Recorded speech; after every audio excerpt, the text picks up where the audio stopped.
So as we've discussed before on the podcast, I don't believe that going into debt is always a wrong decision. In fact, I think there's some instances where you could look at taking out a loan like a mortgage or a business loan as actually a smart, savvy use of your money. However, debt is very dangerous.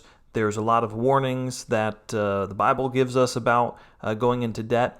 And so it's definitely not a decision to be taken lightly. And unfortunately, in our country today, there are millions of individuals and families that are being held back in a big way because of debt. Research shows us that about 80% of Americans today have consumer debt of some kind, meaning those that are truly debt-free in our country are a very small minority. Most people have some kind of debt. And the main debt, of course, is their mortgage. The average outstanding mortgage loan in America today is about $190,000. So depending on where you live in our country, maybe that seems right in line. Maybe that seems a little bit low because you're in a more expensive area. But that's the average debt for a mortgage. And then on top of mortgage debt, there is other types of consumer debt. And beyond the mortgage, the average American has about $38,000 in other consumer debt, be it car loans, student loans, credit cards, personal loans, etc., all of those other miscellaneous categories. So together, the average debt holder in America, the average family, has well over $200,000 in debt. That's a significant number. That's not an amount that's going to get paid off very quickly. It's going to take some time. And so you may be in a position listening to this episode where you've got outstanding debt, and maybe you have multiple types of outstanding debt. How do you get that paid off? What's the best way to attack that debt, get it paid off sooner rather than later? And let's face it, there's really nothing that squeezes your finances like debt does. It becomes a significant portion of your monthly expenses. In fact, when you're applying for, say, a home loan, a mortgage, one of the main formulas that they're going to use to determine whether or not you're going to qualify for a loan is your debt-to-income ratio. They want to make sure that usually about 40% is the upper end limit, but that no more than 40% of your income, your monthly income, is going towards paying down debt payments. So, I mean, think about that. You've got a lot of people that are right at that threshold. Close to 40% of their monthly income is going to pay their mortgage and their car loans and their credit card payments and all their student loans. Think about what that would mean to have those paid off. Think about how much margin you would create in your monthly budget to no longer have those monthly payments or to not have a significant number of those monthly payments. And the problem for a lot of Americans is if they pay their minimum payments, eventually, yes, they're going to pay off their loans. They're going to pay off the car loan. They're going to pay off the credit card. They're going to pay down their mortgage. But they stay in this cycle of debt because as soon as they open up room in their monthly budget, they fill that gap with yet another loan. So they pay off their car loan, and then they realize, oh, now I can afford another $300 a month. Let me sell my old car, trade it in for a newer one, and give myself another $300 a month payment. And they just stay in this cycle. They just jump from debt to debt. And one of the best ways to really build margin in your finances is to go ahead and pay off that debt because it frees up so much more room for you to really invest in the things that matter. Saving for future needs, saving for your retirement, saving for vacation, saving for your kids' college, and to be a more generous person, to be able to give to your church, to be able to give to important causes, and also just to be able to invest more in relationships and family, to be able to take more time off of work. Sometimes we just get in the rat race and we're go, go, go because we feel the need to play catch up or to play keep up with the standard of living that we think we need to have. And we're on this hamster wheel of always chasing a better and nicer standard of living when we would be much better serviced by removing those debt payments and focusing in on what's really important in life. And so in this episode, I want to talk to you about the best way mathematically to pay down debt so that you can pay it off as soon as possible and pay as little interest as possible. and it's called the Debt Avalanche. But before I get into the Debt Avalanche, it's important for us to do a little bit of a compare and contrast with the Debt Snowball. And so you may have read the title and thought, oh, I bet that's the Debt Snowball and just a different name for it. And it's not. They're actually two different things. They're very similar, but a key difference. The Debt Snowball is very well known by many people. It's been popularized by Dave Ramsey. I don't think he was the one that came up that first discovered the Debt Snowball, but he's popularized the term and made it part of the lexicon for many of us today. It's a great system. The Debt Snowball works very well, and it will help you pay off your debt faster. It will help you pay less in interest. The way the Debt Snowball works is that you're supposed to start with the smallest dollar amount loan that you have and pay that off first, and then move to the second smallest, third smallest, and then all the way up to the highest debt. So if you have 5, 10, 15 different accounts, you order them from smallest dollar amount to largest, and that's the way you attack it. So I'm going to give a very simplified example to compare and contrast the Debt Snowball to the Debt Avalanche, and you can feel free to jot down your own debts and list them out on a separate piece of paper, and to give your own compare and contrast. But for simplicity, let's take the Smith family. Let's say they have 3 outstanding loans. They have a credit card that has a $5,000 balance, and they're paying 21% interest on that. They have a car loan. It's $3,000 left on the car loan. They're paying 4.5% interest. And then they have student loan, the student loan of $25,000, and let's say it's a 6% interest. Using the Debt Snowball method, what you would want to do is pay minimum payments on both the credit card and the student loan, since they're the bigger amounts. And then you would zero in on the smallest amount, the car loan.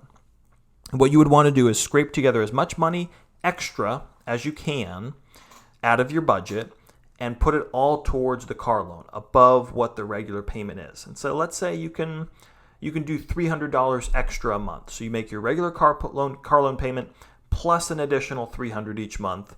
And then when the car loan is paid off, what you're going to do is you're going to take the amount that you were paying for the car each month plus your $300 extra, and then begin to pay that on the credit card as well, in addition to the minimum payment you were already paying on the credit card. And then you would, once the credit card's paid off, then you would move to the student loan last. And what's happening is each time you move to a new loan, you're taking what you were paying on the previous loan and rolling that over to the next loan. Hence the term Debt Snowball, because the monthly payments on each loan that you're focusing on become bigger and bigger, and you pay off your debt faster. What's amazing is that using the Debt Snowball in just this hypothetical scenario, you would go from paying off your debts, if you just made minimum payments, if you didn't scrape together an extra $300 a month, if you just made your minimum payments on these 3 loans, it would take you 88 months to have them all paid off. Using the Debt Snowball, you can have them paid off in 34 months. So about 4.5 years early, and you save $3,915 in interest. So almost $4,000 in savings and several years shaved off of what it normally would have been. That's huge. I mean, that frees up so much of your own money and space in your budget. Excellent. Now, the Debt Avalanche is a little bit different, and I'm going to give a compare and contrast why it's a better system mathematically, but then also why some people still recommend doing the Debt Snowball. So the Debt Avalanche is different in that instead of moving from smallest dollar amount to largest dollar amount, you instead attack the loan with the highest interest rate and then work your way down to the lowest interest rate. And mathematically, this is better because it allows more of your monthly payment to go towards paying down the principal, and then it accelerates the pay down even more so that you can have your loans paid off a little bit quicker and pay less in interest doing it this way. So for our example with the Smith family, we have a credit card, $5,000, 21%, car loan, $3,000, 4.5%, student loan, $25,000 at 6% interest. So which one would we start with? Well, we would start with the credit card because that interest rate is by far the highest. We're paying 21%. So we want to attack that one first, even though it's a higher dollar amount than the car loan. So what we would do is we take our $300 extra a month, pay that on the credit card plus our minimum payment till we get that paid off. In this scenario, interestingly, the car loan, while we're making minimum payments on the student loan and car loan at the same time, car loan is going to get paid off on its own. So by the time we're done with the credit card, then we would take all the rest of it, what we were paying on the car loan, the minimum payment on the credit card, plus our $300 extra, and then add that on top of our minimum payment on the student loan, and then get that paid off. So what's the difference? What's the, how does it shake out in the end, Debt Snowball versus Debt Avalanche? Well, with Debt Avalanche, you'll have it paid off in 33 months, just a little bit shorter than the Debt Snowball, and you'll save $4,161 in interest. So about $250 more in your pocket using the Debt Avalanche method. So what you're going to find is they both work really well. I'm really not going to get very heated with people if they're like insisting to use the Debt Snowball over the Debt Avalanche. They're both great methods. They'll both really help you. Mathematically, as I said, the Debt Avalanche will help you to pay it off a little bit quicker and save you more in interest because it's helping you to pay down the principal amounts faster. Now, why do some people still recommend the Debt Snowball? Well, because it has a very important edge that's really psychological, and that is that you rack up small wins early on. When you use the Debt Snowball, especially if you've got maybe a medical bill or a smaller credit card, maybe it's a few $100s balance on there, you can get that paid off pretty quickly. And by doing so, it gives you confidence, gives you a little bit of a momentum to say, wow, all right, this is cool, got one done. And then it keeps you motivated to want to move on to the next one. And that is powerful. It's hard to put a price tag on that advantage. But here's where I would kind of delineate. When is it a good idea to use the Debt Avalanche? It's a good idea to use the Debt Avalanche, especially when you have higher balances. If you've got tens of thousands of dollars or six figures worth of debt, I would really encourage you to use the Debt Avalanche because the difference with that higher amount is going to be more pronounced. Yes, it may take you longer to get that first one paid off, but the amount of money you're going to be saving yourself in the long run is worth it. Also, it's really good to use the Debt Avalanche when there's a wide spread in interest rates. When you've got everything from a 4 or 5% interest rate on a car loan or mortgage to 20 or 25% on credit cards, that really is advantageous to attack the high interest rate loans first and then deal with the smaller ones later. Now, when's it a good idea to use the Debt Snowball? I would say if there's smaller balances, if you've got just a few $1,000s worth of outstanding debt, then the difference in interest rate is probably not going to be that wide. Also, if all of your debts are similar interest rates, if they're all credit cards and they're all between 18 to 22%, okay, well then that's not going to make a huge difference. Or if they're all, student loans that are, within 2% of each other, well then that's not going to make as much of a difference using the Debt Snowball method. So, if you are considering paying off debt, this is where you find yourself and you need to put a plan into place. Let me give you a couple more considerations, and then I would encourage you to attack it. Use the Debt Avalanche, use the Debt Snowball if you really feel strongly about using that approach, but make sure that you put a plan into place. Don't just be haphazardly throwing money whenever you can come across it. Stay disciplined and have a plan of attack and stick with it. But some other quick considerations. Number one, you need to have a budget in place. It's really crucial. Having a budget is going to help keep you accountable so that your spending doesn't begin to run away on you as you're in this process. And it makes sure that you stay on track. If you feel that you can scrape together $300 a month extra to pay towards these payments and accelerate the debt pay down, then make that part of your budget and make that non-negotiable. Don't allow expenses and other things to creep in and eat into that extra payment, even though you don't have to make that extra payment. Make sure that you set an amount that's doable and stay with it. If you want some more tips on budgeting, we covered that in our very first episode, episode 1. So you can even go back and listen to some of the tools that you can take advantage of to track your spending and to get a budget in place. Number 2, second consideration here is consider using, a debt consolidation or a balance transfer. if you've got multiple loans and in total a pretty high balance, it might be advantageous to go ahead and lump together multiple loans into a single loan, do a debt consolidation, and get a lower interest rate so that out of all these loans, you're paying less interest as you're getting it paid down, and you can put yourself on a manageable schedule to get paid off. Another thing kind of similar is the balance transfer on a credit card.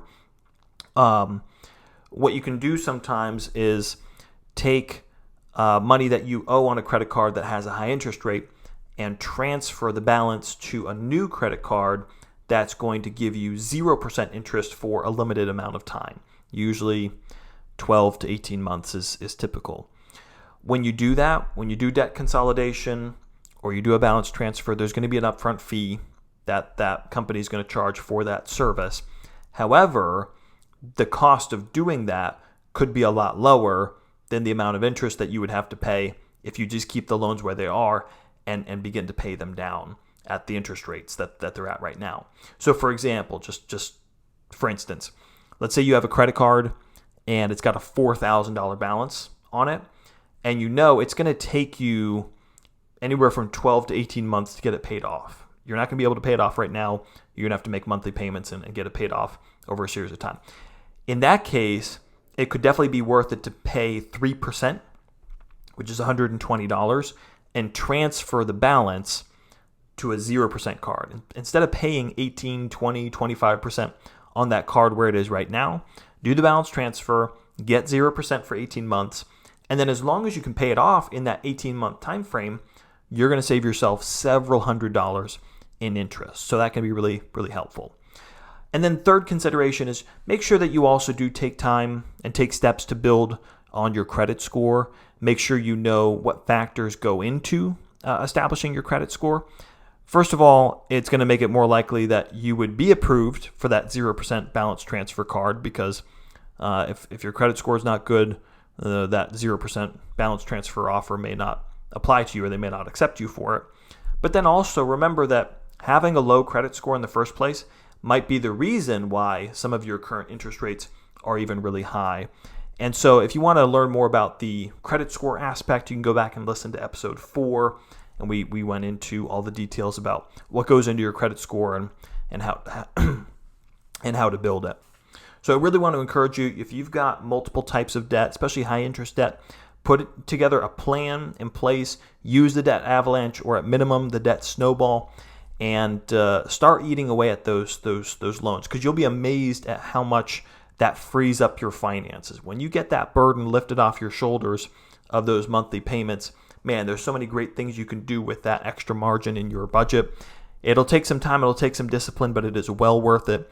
If you ever need help or resources, please feel free to reach out to me. As always, info@nateskelly.com is my email. I have a new feature. I think I've mentioned it before on the podcast, but if you just want to schedule a phone call with me, you can go on my website, go to the schedule a call page, and you can pick a time just right off my calendar for me to give you a quick call, and we can talk through some of those things. But I hope that's a help to you. Got a new episode coming up in 2 weeks with Micah Self. Great interview, great podcast. Looking forward to sharing that with you. Appreciate you listening, and I'll see you on the next one.